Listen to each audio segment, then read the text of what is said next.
अ, विगत कुछ दिनों में जैसा कि आप लोग जानते होंगे कि रांची ज़िले में कुछ घटनाएं ऐसी घटी हैं जिसमें बच्चों की चोरी हुई है और इन घटनाओं पे लगातार रांची पुलिस अनुसंधान कर रही है और हमें माननीय मुख्यमंत्री महोदय, डीजीपी महोदया एवं एडीजी मनोज कौशिक सर, इन सभी के द्वारा लगातार दिशा निर्देश मिल रहे थे, जिसके आलोक में हम लोगों ने ग्रामीण एसपी प्रवीण पुष्कर के नेतृत्व में एक बड़ी टीम एसआईटी के रूप में हमने बनाई थी, जो कि इस पूरे बच्चा चोरी के नेक्सस पे लगातार वर्क कर रही थी। इसी वर्क करने के क्रम में हमने पूर्व में चोरी हुए अंश और अंशिका को हमने बरामद किया था, जैसा कि आप लोग जानते हैं। अभी कुछ केसेज ऐसे भी हैं जो कि अनसुलझे हैं, जैसा कि कुरमांझी का मैटर आ रहा है, परंतु जब हमने इस नेक्सस को इन्वेस्टिगेट किया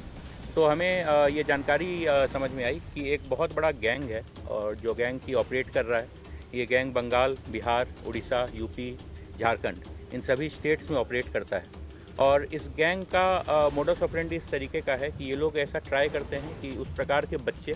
जो कि समाज के अत्यंत ही गरीब तबके से आते हैं, जिनके माँ बाप के पास लीगल अवेयरनेस नहीं है या जो पुलिस को अप्रोच नहीं कर पाते हैं, उस तरीके के ये गैंग क्या करते हैं, उस तरीके के जो बच्चे ने जहाँ पे भी मिलते हैं अनअटेंडेड, बिना गार्जियन के, ये उन बच्चों को का अपहरण कर लेते हैं और अपहरण करने के बाद ये उन बच्चों को अपने साथ रखते हुए उनसे विभिन्न प्रकार के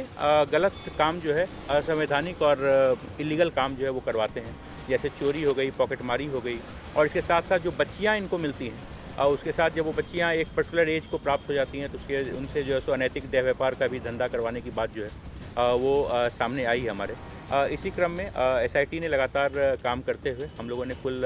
13 एक्यूज्ड, जिनमें महिलाएं और पुरुष शामिल हैं, उन्हें बंगाल से, बिहार से और झारखंड के विभिन्न स्थानों से हम लोगों ने जो है सो गिरफ्तार किया है। और गिरफ्तार करने के बाद बहुत सारे हमें बच्चे प्राप्त हुए, जिन बच्चों का हमने वेरिफिकेशन करवाया तो अभी तक हमें पता चला है कुल 12 बच्चे ऐसे हैं जिनका अपहरण अलग अलग जगह से किया गया है, जिसमें कि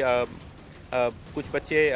रांची से किए गए हैं। रांची से कुल 3 बच्चे अपहरण किए गए हैं जो कि बरामद हुए हैं, 2 खादगड़ा से और एक जगन्नाथपुर के मौसीबाड़ी से अपहरण किया गया था। और इसके अलावा हमें संबलपुर से अपहृत बच्चा, बरियातू जो लातेहार का एक स्थान है, वहाँ से कुछ अपहरण किए गए बच्चे, कुछ बच्चियाँ धनबाद की और कुछ लोहरदगा से, जो कि विगत 2-3 साल में डिफरेंट टाइम्स में इन लोगों का अपहरण जो है वो किया गया था। इन सभी बच्चों को बरामद किया गया है और बरामद करने के बाद हम लोग जो आगे की कानूनी कार्रवाई होती है वो कानूनी कार्रवाई कर रहे हैं। जब तक बच्चों के परिवार का हम लोग सत्यापन करते हैं, तब तक जिला प्रशासन के द्वारा जो भी आवश्यक सुविधाएँ हैं वो उन्हें मुहैया कराई जा रही हैं। और एसआईटी का जो ये कार्य है, ये कार्य अभी आगे भी जो है कंटिन्यू रहेगा। जो हमें मिला है ये हो सकता है कि बहुत ही एक छोटा पार्ट हो, जो कि एक बहुत बड़े गैंग का हिस्सा है और इन गिरोह का है। जैसे मान लीजिए कि कोई बहुत ही गरीब व्यक्ति है जो कि मान लीजिए कचरा चुनने का काम करता है, या कोई इस तरीके का है जो कि किसी तरह का ठेला लगा के, रेहड़ी लगा के उस तरीके का काम करता है, जो झोपड़पट्टी में रहता है, जिन लोगों के पास कोई सुविधा नहीं है। जैसे ही इन्हें मौका मिलता था, उनके बच्चे अनअटेंडेड रहते थे तो ये लोग उनको जो है सो अपने साथ लेकर चले जाते थे और लेकर जाने के बाद कुछ दिन रखने के बाद फिर वो उनको अपने विभिन्न प्रकार का जो इलीगल कार्य होता है उसमें यूज़ करना शुरू कर देते। जी नहीं, ये बेचते भी थे। जी हाँ, जब तक उनको प्रॉपर खरीदार न मिल जाए तब तक वो अपने पास रखते थे और जैसे ही मौका मिल जाता था ये उन्हें बेच देते थे। खरीदार, ये पूरा इनका नेक्सस है, वही मैं आपको समझा रहा हूँ कि जितने भी अभियुक्त हैं कोई एक जगह पे नहीं रहते थे, ये सभी उस चेन के डिफरेंट लेवल्स का हिस्सा हैं। कोई ऐसा है जो कि मजदूरी के लिए यूज़ करता है तो उसने बच्चे को खरीद लिया, कोई ऐसा है जो कि मान लीजिए अनैतिक देह व्यापार के लिए यूज़ करता है तो उसने अपने हिसाब से अपने कुछ बच्चों को अपने पास रख लिया, कोई ऐसा है जो पॉकेटमारी करवाता है तो उसने बच्चों को अपने पास रख लिया, और कुछ ऐसे जो कि मान लीजिए कि कोई अन्य यूज़ में आ रहा है तो अलग अलग जगह से वो बच्चों को उठा के अपने अपने तरीके से यूज़ करते थे। और इन सभी बच्चों की उम्र जो है वो लगभग 4-5 साल से लेकर और 12-13 साल तक की एज के बच्चे जो हैं वो हमें प्राप्त। गिरोह के तार बंगाल से जुड़े हुए हैं, उड़ीसा से जुड़े हुए हैं, बिहार, यूपी और झारखंड, इन सभी स्टेट्स में।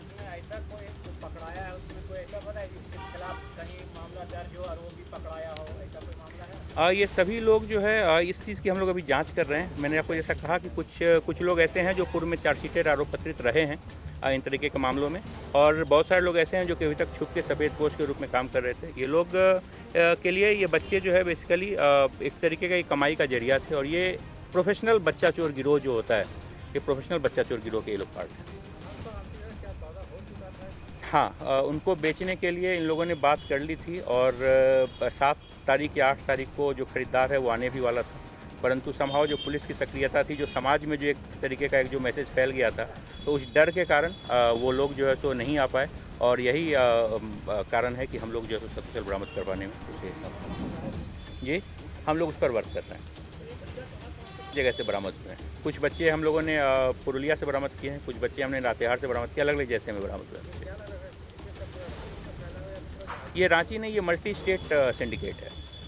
और जो कि एक दूसरे से कनेक्टेड है और कनेक्टेड होकर ये लोग एक साथ वर्क करते हैं। बिल्कुल उससे भी जुड़ा हुआ है, परंतु उस चेन को अभी तक हम लोग अनर्थ नहीं कर पाए हैं। ये बात पूछताछ में, प्रारंभिक पूछताछ में बात सामने आई है, इस पर हम लोग आगे वर्क करेंगे। जैसा मैंने बताया आपको कि उपयोग के हिसाब से खरीदार मिलते हैं और उसमें ये लोग जैसे इसे एक प्रोडक्ट के रूप में लोग बेच देते हैं, उसी तरीके से हम लोग अभी उस चीज़ की जांच कर रहे हैं। इसके लिए हम लोगों ने CID, district legal service authority और CWC इन तीनों का सहयोग लिया है। भारत सरकार का एक मिशन वात्सल्य करके एक पोर्टल भी होता है जिसमें कि मिसिंग बच्चों की एंट्री रहती है, हम लोग उसको भी यूज़ कर रहे हैं। कुछ NGOs से भी हमारी बात चल रही है, जो NGOs की हमें इस चीज़ में हेल्प करता है। जो बहुत सारे बच्चे जब अबोध रहते हैं, आपको ऐसा पता है कि चाइल्ड मेमोरी बहुत ही शॉर्ट होती है। किसी बच्चे को अगर छोटे एज में उठा लिया जाए तो कुछ दिनों के बाद वो भूल जाता है कि उसके साथ क्या हुआ था।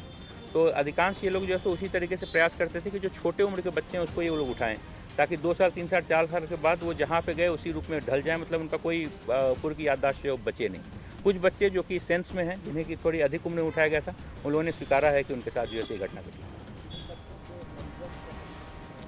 अभी बहुत प्रारंभिक स्टेज है, हम लोग उस चीज़ पर अब वर्क करेंगे। जी बिल्कुल कराएंगे।